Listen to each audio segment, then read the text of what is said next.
To Walk Again, Chapter 1. I really don't know much about him, Doctor. Alphys could clearly remember the most recent conversation she had about the matter. I just see him from the window as I pass by his house every morning. He just has the most beautiful voice. He sings with such passion. I actually called out to him one day, complimenting him. I suggested that he go audition for something. I just knew with a voice like that, he'd definitely go somewhere. At first, he seemed extremely excited about having an audience, but as soon as I mentioned that, his smile just faded. It was quite heartbreaking, honestly. She could clearly remember the young man struggling to try and convey his complicated thoughts in words. He doesn't have any legs, Alphys. He can't walk, and not only that, he doesn't have anyone who can help him around his house. Sure, he lives with his cousin, but they're much too small to do anything like that. Oh, Alphys, I can't imagine what life must be like for him.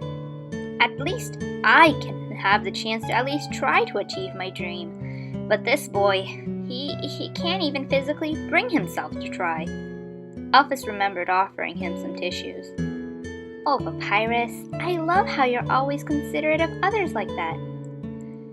Alphys really admired the young man's ability to look out for others as much as he could himself. The army truly needed someone like that on their side. Papyrus loudly blew his nose before continuing. I know you must be busy, Doctor, but I know you can help him. Please consider it. He doesn't deserve to be trapped in his house like that forever. Well, Asgore did suggest I take a break from my main research for a while, Alphys mumbled. Please do consider it, Papyrus exclaimed excitedly. Oh, and by the way, he also has a fascination with monsters, like me. A conversation I had a while ago resulted in this founding of sort of a monster fan club. Emmet made these flyers. He handed the young scientist a brightly colored sheet of paper. I thought it would help him, make friends with other people with similar interests. And he doesn't have to go anywhere because they would all come to him. I was going to be there for the first meeting next week, but I think it would make sense if, you did. If you have time, of course. If you don't, I do understand. Being a scientist is an extremely demanding job. Alphys pushed her glasses back up her nose, checking the time, date, and place of the meeting for this strange club. You know what? I think I will. Alphys didn't even have to recall. This was exactly why she was here. To meet the boy that Papyrus had told her about, to see if she really could offer him her help. Sure, she was extremely nervous to meet him. Questions like, what if he doesn't like me? What if he doesn't trust me? What if I don't want to help him after all? Those all noisily buzzed around in her thoughts. She slowly made her way to the old weather-worn house. She took another deep breath and went up to the gate.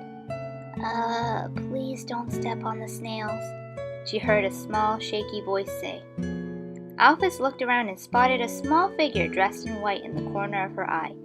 Well, I guess you can if you want to.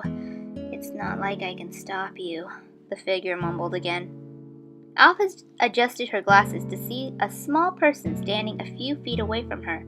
They were holding a rather large snail in their hands, and was looking at her with a rather sad expression. This must be the boy's cousin, Alphys thought. She looked around the house's garden. Now that she was pretty much inside the gate, she could now see that wherever she looked, there was a snail.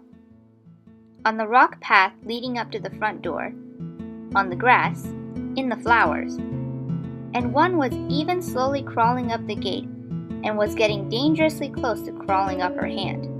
There wasn't really enough to be extremely gross.